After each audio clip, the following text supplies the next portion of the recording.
Channel physics bye IITians. आज का हमारा टॉपिक रहेगा मैट्रिक्स और इसकी प्रॉपर्टीज। ये मैट्रिक्स का टॉपिक काफी इंपॉर्टेंट होता है एंट्रेंस एग्जाम के लिए, नेट गेट बाकी एग्जाम्स के लिए। इवन इसका हम यूज करते हैं अपने इंटरव्यूज में भी काफी क्वेश्चंस पूछ सकते हैं। उसके अलावा जब आप पीएचडी के लिए ज्वाइन कर लेते हो तब भी मैट्रिक्स की जो वैल्यूएबिलिटी है, जो महत्वता है, वो हमेशा बरकरार रहती है और मैट्रिक्स का इस्तेमाल हर जगह पूरी फिजिक्स की रिसर्च में आप करते हैं। तो इसको समझना काफी जरूरी है। तो इसको हम बेसिक से स्टार्ट करेंगे और फिर हम जो डिफरेंट क्वेश्चंस हैं वो सब देखेंगे। ओके फ्रेंड्स, स्टार्ट करते हैं। सबसे पहले हम बात करते हैं मैट्रिक्स की कि मैट्रिक्स होता क्या है। Actually matrix is a well defined array of numbers. Numbers को हम एक वेल डिफाइंड रेक्टेंगुलर एरे में रिप्रेजेंट कर देते हैं, इसी को हम एक मैट्रिक्स नाम देते हैं। बेसिकली हम यहाँ पे नंबर्स को रोज और कॉलम्स की फॉर्म में लिखते हैं।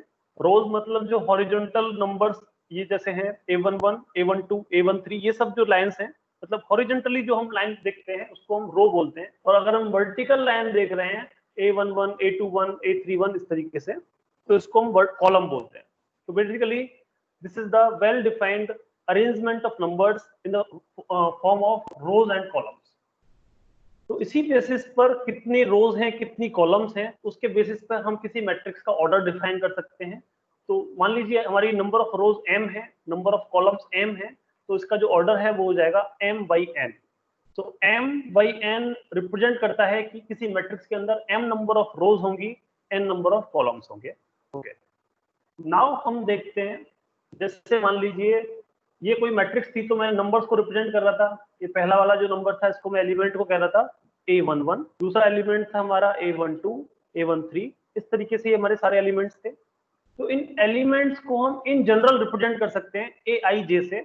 Aij, आई मतलब कौन सी रो में है वो, जे मतलब वो कौन से कॉलम में है। अगर हम इसकी बात करते हैं तो देखिए ये फर्स्ट रो में है, A12 जो है फर्स्ट रो का पार्ट है, और 2 लिखा हुआ है, इसका मतलब ये फर्स्ट रो के सेकंड कॉलम का एलिमेंट है। तो यहां से हमें समझ में आएगा कि वो कौन सी रो में है, कौन से कॉलम में है। उसी तरीके से जैसे अगर हम A23 की बात करते हैं तो ये सेकंड रो का होगा और थर्ड कॉलम का एलिमेंट होगा। इसी तरीके से आपको एक एलिमेंट दे रखा है Aij is equal to 1/2 i-3j का मॉडुलस, और आपसे कहा गया है कि आप एक मैट्रिक्स कंस्ट्रक्ट करो जिसका ऑर्डर होगा 3/2। 3/2 का मतलब इसके अंदर 3 रो होनी चाहिए, 2 कॉलम होने चाहिए। तो हम इन जनरल इस मैट्रिक्स को लिख सकते हैं A11, A12, A21, A22, A31, A32। 3 रो है इसमें और 2 कॉलम है।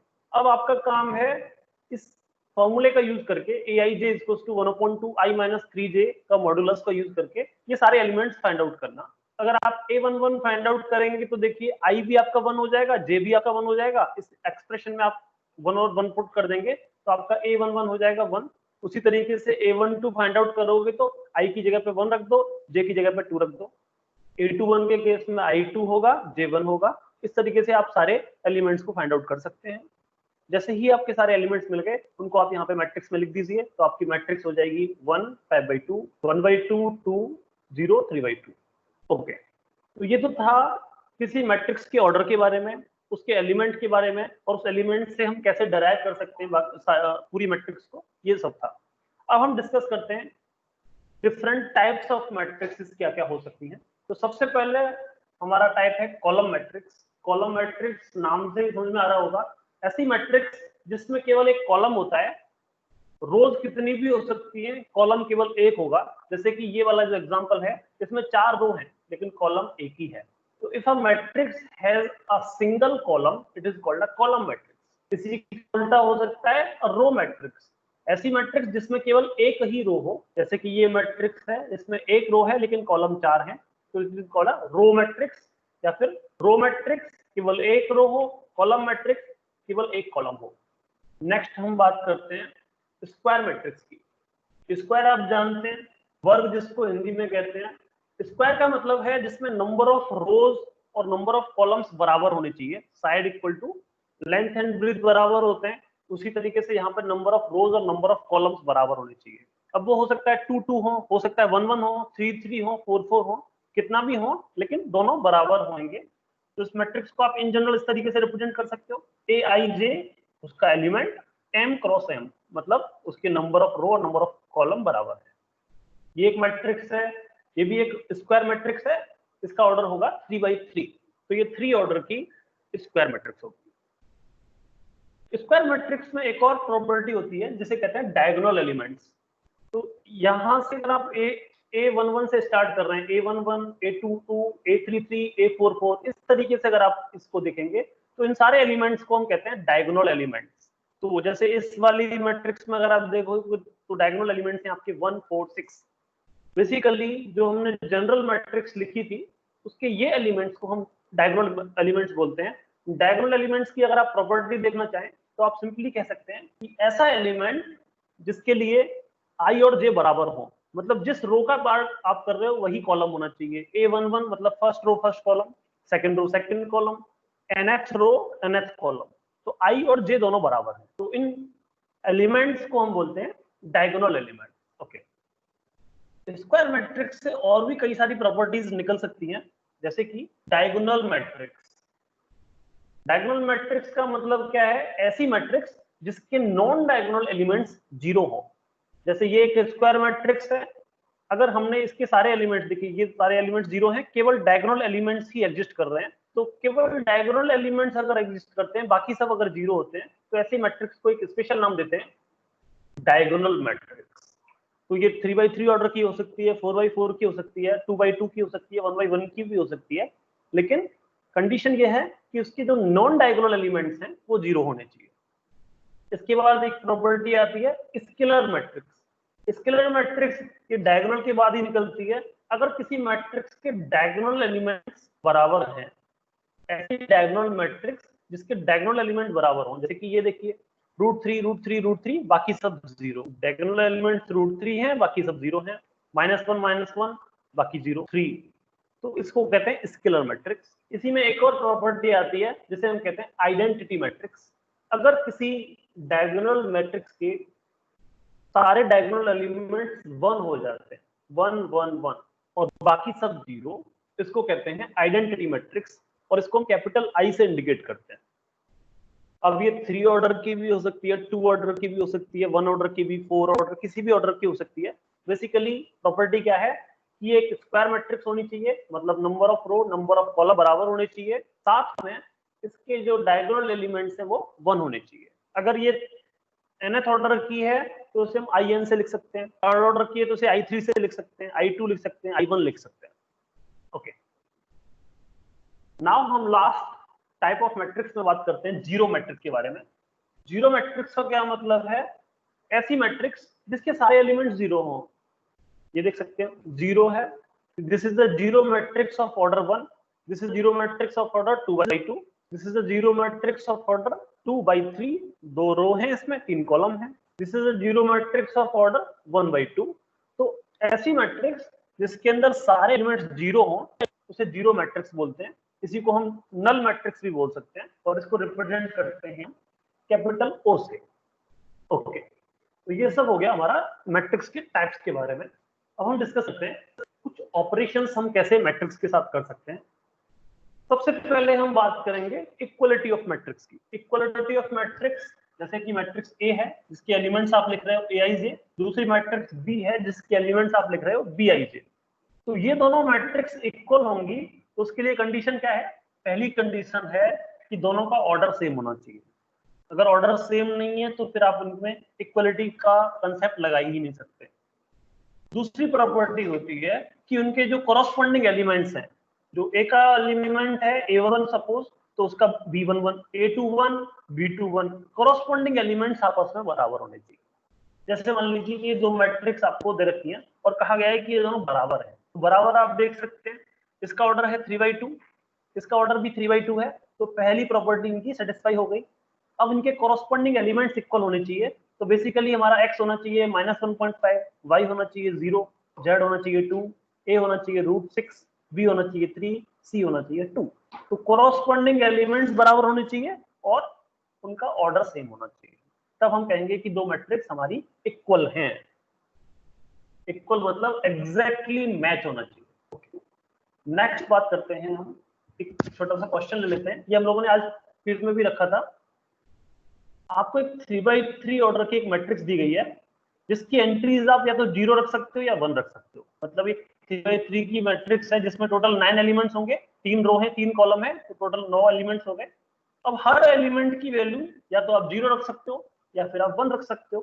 तो आपसे पूछा गया है कि ऐसी मैट्रिक्स कितनी बना सकते हो आप। तो देखिए, अगर मैं एक पर्टिकुलर एलिमेंट की बात करता हूँ तो इसकी वैल्यू या तो 0 होगी या 1 होगी। तो दो पॉसिबिलिटीज होगी इसके लिए भी दो पॉसिबिलिटीज। हर एलिमेंट की पॉसिबिलिटी है 2। तो टोटल 9 एलिमेंट्स हैं, तो इसको हम कह सकते हैं 2 to the power 9, that is 512। तो ऐसी 512 मैट्रिक्स होंगी जिनके एलिमेंट्स या तो 0 होंगे या 1 होंगे। ओके, नेक्स्ट हम बात करते हैं एडिशन ऑफ मैट्रिक्स के बारे में, कि दो मैट्रिक्स को हम ऐड कैसे कर सकते हैं। फिर से, एडिशन ऑफ मैट्रिक्स डिफाइन होने के लिए दो मैट्रिक्स का ऑर्डर सेम होना चाहिए, और जब ऑर्डर सेम है तो हम क्या करेंगे, उनके कोरस्पॉन्डिंग एलिमेंट्स को ऐड कर देंगे। जैसे हमारी एक मैट्रिक्स ए है, ऑर्डर इसका है 2/3, मैट्रिक्स बी है, इसका ऑर्डर भी 2/3 है। तो हम क्या करेंगे, a11 को b11 के साथ ऐड करेंगे, a12 को b12 के साथ, a13 को b13 के साथ कोरस्पॉन्डिंगली हम ऐड करते चले जाएंगे। तो हम कहेंगे कि this is the addition of matrix. अब जैसे मान लीजिए एक मैट्रिक्स ए आपको दे रखी है 2 3 1 0, बी मैट्रिक्स दे रखी है 1 2 3 1 0 1। आप चाहते हो कि इनका ऐड कर दो, तो एडिशन से पहले हमें क्या चेक करना होता है, उनका ऑर्डर। इसका ऑर्डर है 2/2 और इसका ऑर्डर क्या है 2/3। तो दोनों के ऑर्डर सेम नहीं है। ऑर्डर सेम नहीं है तो a प्लस बी या फिर जो एडिशन है वो डिफाइन नहीं होगा। For these matrix there is no addition possible. Next हम बात करते हैं multiplication of a matrix by a scalar number. मतलब अगर मैं किसी मैट्रिक्स में किसी नंबर से मल्टीप्लाई करना चाहूँ तब क्या होगा। आपको जैसे ए मैट्रिक्स दे रखी है और आप चाहते हैं कि 3a कितना होगा वो निकालना चाहते हैं। तो मल्टीप्लिकेशन में हम क्या करते हैं, जितने भी एलिमेंट्स हैं किसी मैट्रिक्स के उन सब में उस नंबर से मल्टीप्लाई कर देंगे। जैसे 3a निकाल रहे हैं तो इस a के हर एलिमेंट में इस 3 से मल्टीप्लाई हो जाएगा, तो आपको मिलेगा 3 × 3 9, 3 × 1 3, 3 × 1.5 4.5, 3 × √5 3√5। इस तरीके से आपको एक मैट्रिक्स मिलेगी जिसके सारे elements 3 times of matrix A के एलिमेंट्स होंगे। इसको एक क्वेश्चन के थ्रू समझते हैं। इस क्वेश्चन में हम समझेंगे कि कैसे हम मल्टीप्लिकेशन करते हैं, कैसे हम सब्ट्रैक्शन करते हैं। एक मैट्रिक्स ए दी गई है आपको 1 2 3 2 3 1। मैट्रिक्स बी दी गई है 3 -1 2 3 -1 3 -1 0 2। आपसे पूछा गया है what will be the value of 2a - b। तो देखिए 2a - b का मतलब आपको a मैट्रिक्स में 2 से मल्टीप्लाई करना है और उसमें से b मैट्रिक्स को माइनस करना है। तो सबसे पहले हम लिख सकते हैं 2 times a minus b। 2 times a का मतलब इस पूरी मैट्रिक्स में 2 से मल्टीप्लाई होगा तो ये सारे एलिमेंट्स 2 टाइम्स हो जाएंगे, और माइनस का मतलब इस पूरी मैट्रिक्स में -1 से मल्टीप्लाई होगा और ये एलिमेंट्स ऐसे हो जाएंगे। अब आपको इनको ऐड करना है तो सिंपली आप कॉरस्पॉन्डिंग एलिमेंट्स को ऐड कर सकते हो। 2 में अगर आप -3 ऐड करोगे तो ये -1 आ जाएगा, 4 में अगर आप 1 ऐड करोगे तो ये 5 आ जाएगा। इस तरीके से आप इन सबको ऐड कर सकते हो। नेक्स्ट क्वेश्चन से पहले हम समझते हैं कि दो मैट्रिक्स को आपस में अगर मल्टीप्लाई करना हो तो वो कैसे करेंगे। तो मान लीजिए आपके पास एक मैट्रिक्स है ए जिसका ऑर्डर है m/n, दूसरी मैट्रिक्स है बी जिसका ऑर्डर है p/q, और आप इन दोनों का मल्टीप्लाई करना चाहते हैं। तो देखिए मल्टीप्लिकेशन की प्रॉपर्टी है कि जब भी अगर आपको ए और बी का मल्टीप्लाई करना है, सपोज आप निकालना चाहते हो ए बी, तो ए बी को पॉसिबल होने के लिए ये जो इनके एलिमेंट्स हैं, जैसे हमने क्या किया, ए का ऑर्डर लिख दिया यहाँ पे m × n, बी का ऑर्डर लिख दिया p × q, तो ये p और n बराबर होने चाहिए। अगर p और n बराबर हैं तो a × b पॉसिबल है, अगर p और n बराबर नहीं है तो ये फिर मल्टीप्लिकेशन पॉसिबल नहीं होगा। और मान लीजिए अगर p और n बराबर हैं तब जो मल्टीप्लिकेशन आपके पास आएगा a × b का, तो वो जो मल्टीप्लिकेशन होगा उसका ऑर्डर होगा आपके पास जो बचे हुए एलिमेंट्स हैं, तो उसका ऑर्डर हो जाएगा m/q। तो बेसिकली मल्टीप्लाई करने के लिए p और n बराबर होने चाहिए और फिर जो मल्टीप्लिकेशन मैट्रिक्स आएगी उसका ऑर्डर होगा m/q। उल्टा भी आप देख सकते हैं, मान लीजिए आप करना चाहते हैं b × a, तो b का ऑर्डर है p × q, a का ऑर्डर है m × n। तो मल्टीप्लिकेशन b × a करने के लिए ये दोनों एलिमेंट्स बराबर होने चाहिए, तो m और q बराबर होने चाहिए, और जो ba का ऑर्डर होगा वो हो जाएगा बचे हुए एलिमेंट्स p × n। तो ये है बेसिक प्रॉपर्टी चेक करने के लिए कि किसी दो मैट्रिक्स का मल्टीप्लिकेशन पॉसिबल है या नहीं। अब हम बात करते हैं कैसे मल्टीप्लिकेशन करते हैं। मान लीजिए आपके पास दो मैट्रिक्स है, मैट्रिक्स सी है 1 - 1 2 0 3 4 2 7 -1 1 5 - 4। अब आप इन दोनों का मल्टीप्लिकेशन करना चाहते हैं, तो मल्टीप्लिकेशन करने से पहले हमें प्रॉपर्टी चेक करनी पड़ेगी। सी का ऑर्डर क्या है 2/3 और डी का ऑर्डर है हमारे पास 3/2। तो 2/3 3/2 ये 3 और 3 दोनों बराबर है, इसका मतलब मल्टीप्लिकेशन पॉसिबल है। और जब आप मल्टीप्लाई करोगे तो जो ऑर्डर आएगा सी और डी का, सी इंटू डी का, वो कितना होगा, बचे हुए एलिमेंट्स, दैट इज 2 क्रॉस 2। तो आपको सी डी एक मैट्रिक्स मिलेगी जो कि 2/2 ऑर्डर की होगी। अब बात करते हैं मल्टीप्लिकेशन करते कैसे। ये हमारे पास सी है, ये हमारे पास डी है। तो जो सी इंटू डी का फर्स्ट एलिमेंट आएगा, 2/2 की एक मैट्रिक्स है, तो उसका फर्स्ट एलिमेंट जो आएगा उसके लिए आप क्या करोगे, first row with first column. ये A11 है ना, तो इसको फर्स्ट रो को फर्स्ट कॉलम के साथ मल्टीप्लाई कीजिए, तो आपको मिलेगा 1 × 2 -1 × -1 2 × 5। तो इनको आप सॉल्व करोगे तो सिंप्लीफिकेशन करने पे आपको ये 30 मिल जाएगा। सिमिलरली जब आपको ये सेकंड एलिमेंट चाहिए तो आपको क्या करना है, इसका आप कह सकते हो A12 का मतलब फर्स्ट रो सेकंड कॉलम। तो फिर से आप क्या करो, फर्स्ट रो लीजिए और सेकंड कॉलम के साथ मल्टीप्लाई करें, तो आप कहेंगे 1 × 7 -1 × 1 2 × -4। तो इनको आप सिंप्लीफाई करोगे तो आपको ये सेकंड एलिमेंट मिल जाएगा। थर्ड एलिमेंट चाहिए तो इसको आप लिख सकते हो A21 मतलब सेकंड रो फर्स्ट कॉलम। तो आप सेकंड रो का फर्स्ट कॉलम के साथ मल्टीप्लाई कर दो सिमिलरली, तो आपको फिर से आंसर मिल जाएगा। ये है A22 मतलब सेकंड रो सेकंड कॉलम, तो सेकंड रो को सेकंड कॉलम के साथ मल्टीप्लाई कर दो। तो इस तरीके से आप किसी भी दो मैट्रिक्स का मल्टीप्लाई कर सकते हो। लेकिन याद रखें, मल्टीप्लिकेशन करने से पहले उनके ऑर्डर चेक कीजिए, कितना ऑर्डर आने वाला है और वो मल्टीप्लिकेशन पॉसिबल है या नहीं, वो चेक करना होगा। ओके, नेक्स्ट हम देखते हैं एक और क्वेश्चन। ये भी हमने आज क्विज में रखा था। आपको x, y, z, w, p ये 5 मैट्रिक्स दे रखे हैं जिनके ऑर्डर हैं 2/n, 3/k, 2/p, n/3, p/q respectively. मतलब एक x का ऑर्डर 2/n है, y का ऑर्डर 3/k है। इस तरीके से आपसे पूछा गया है कि n, k और p पर क्या रेस्ट्रिक्शन होनी चाहिए, क्या उनकी रेस्ट्रिक्शन रहे ताकि py प्लस wq एक डिफाइंड हो। मतलब डिफाइंड का मतलब पॉसिबल हो। तो py प्लस wq में तीन चीजें हैं। पहला है p और y का मल्टीप्लिकेशन हो रहा है, दूसरा है w और y का मल्टीप्लिकेशन हो रहा है, और तीसरा है py का एडिशन हो रहा है w इंटू y के साथ। तो यहाँ पे तीन प्रॉपर्टीज आपको चेक करनी होगी। सबसे पहले हम मान लीजिए p इंटू वाई की प्रॉपर्टी चेक करते हैं कि मल्टीप्लिकेशन ये पॉसिबल है कि नहीं। तो पी वाई को चेक करने के लिए हमने p का ऑर्डर लिखा। p का ऑर्डर है हमारे पास p/q और y का ऑर्डर है हमारे पास 3/q। मल्टीप्लिकेशन पॉसिबल होने के लिए ये दोनों बराबर होने चाहिए, k और 3 बराबर होने चाहिए, तो k की वैल्यू 3 हो गई हमारे पास। और जब आप इन दोनों का मल्टीप्लिकेशन करोगे तो जो ऑर्डर आएगा वो कितना आएगा, बचे हुए elements, that is p cross q k। तो p बाई का ऑर्डर हो जाएगा p क्रॉस k और k की वैल्यू हो जाएगी 3। उसी तरीके से w इंटू वाई भी पॉसिबल होना चाहिए। तो w का ऑर्डर है n/3, y का ऑर्डर है 3/k। तो फिर से 3 तो बराबर है, तो इसका मतलब मल्टीप्लिकेशन तो पॉसिबल है। और ऑर्डर क्या आएगा, n/k। तो बेसिकली py का ऑर्डर आएगा p/k, wy का ऑर्डर आएगा n/k। और अब हम क्या कर रहे हैं, इन दोनों को ऐड कर रहे हैं। हमने py को wy के साथ ऐड किया, और ऐड करने की प्रॉपर्टी क्या थी कि ऐसी मैट्रिक्स जिनका ऑर्डर सेम है उन्हीं को आप ऐड या सब्ट्रैक्ट कर सकते हो।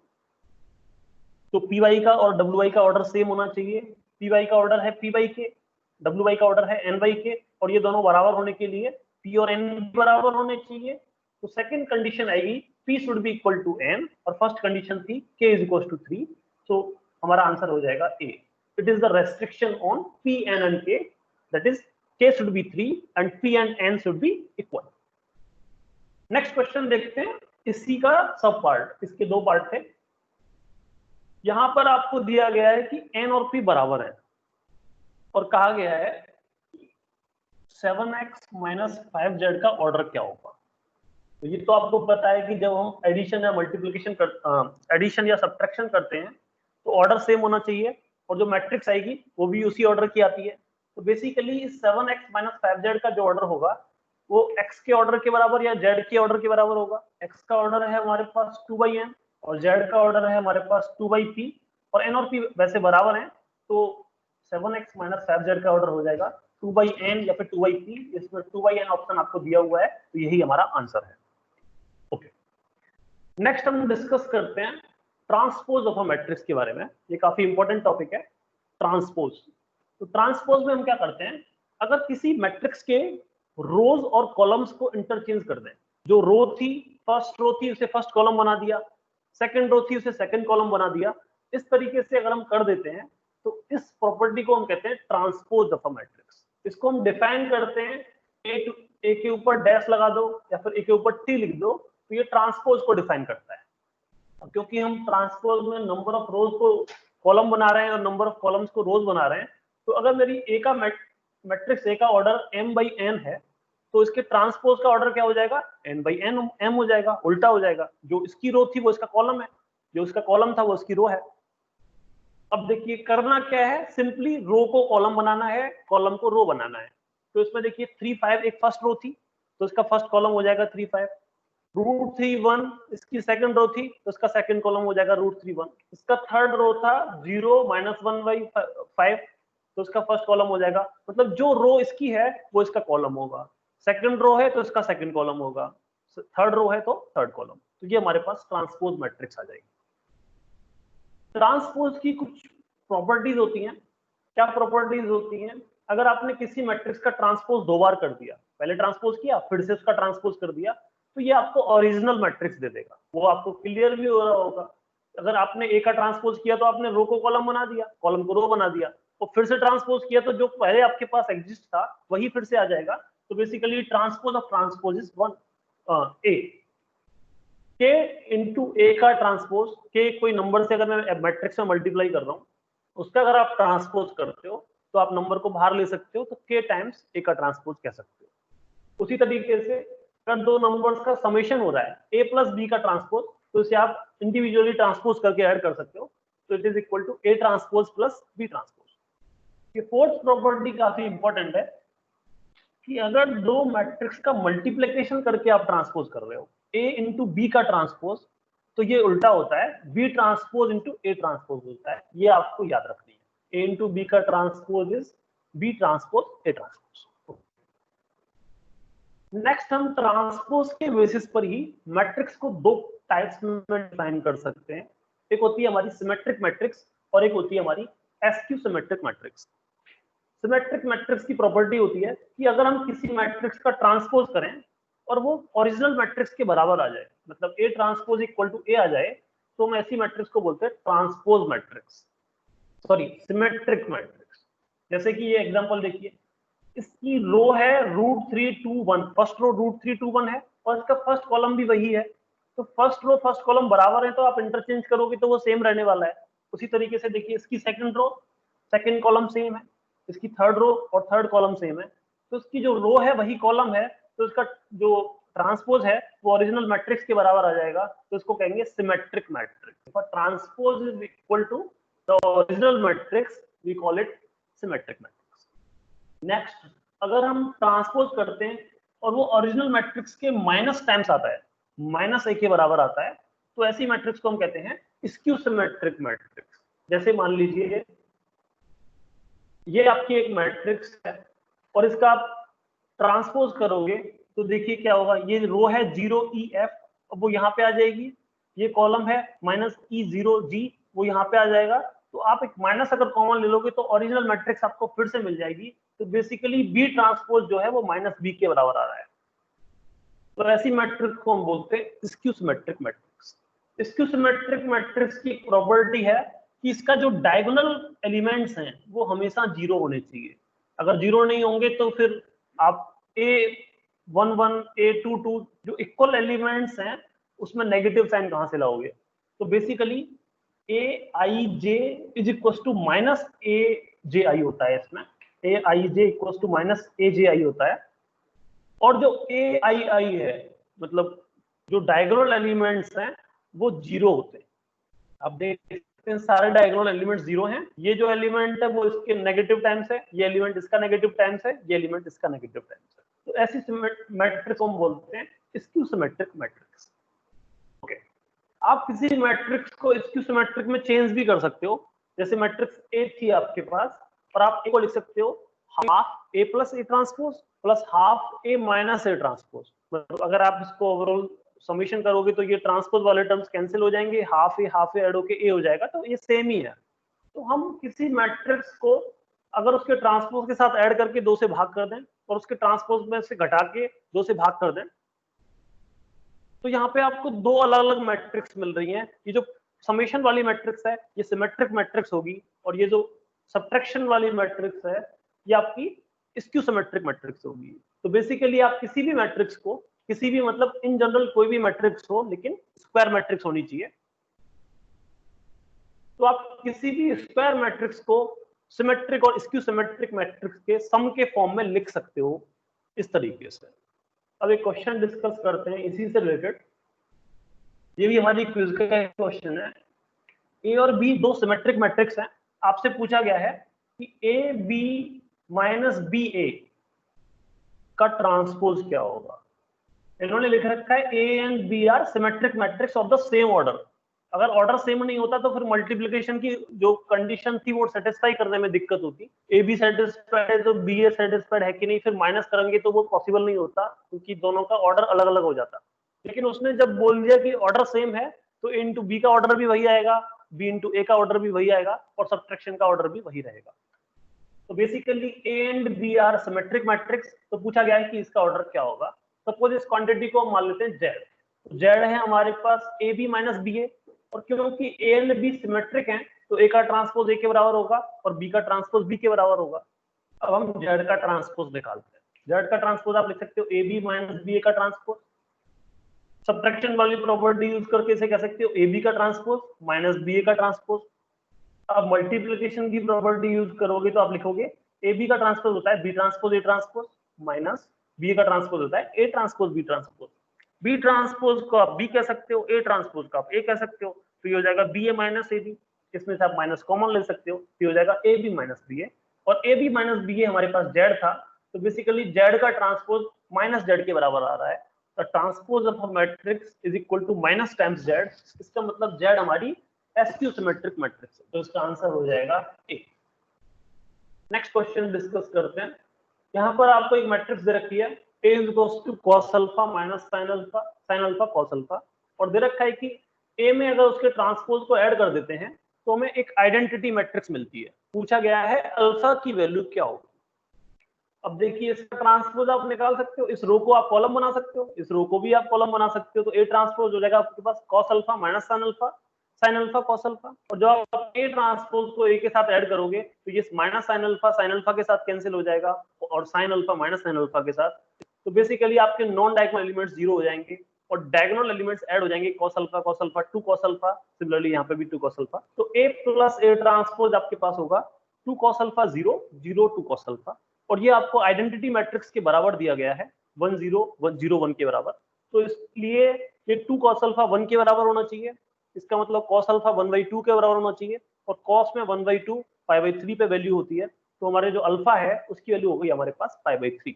यही इसका आंसर है। ओके फ्रेंड्स, आज के इस वीडियो में इतना ही था। अगर आपको ये वीडियो अच्छा लगा है तो इसे लाइक कीजिए, अपने फ्रेंड्स के साथ शेयर कीजिए, और आप हमारे चैनल को सब्सक्राइब कर सकते हैं। हम डेली अपने channel physics bye IITian Telegram channel पर कुछ क्वेश्चंस डालते हैं, कुछ रिसर्च आर्टिकल्स डालते हैं। आप उसको ज्वाइन कर सकते हैं और वहां पर एक्टिवली लर्निंग में पार्टिसिपेट कर सकते हैं। अगर आपको हमारे एफर्ट्स अच्छे लगते हैं तो आप इस डिस्क्रिप्शन में दी गई इस लिंक पर जाकर हमें सपोर्ट कर सकते हैं। Thank you friends.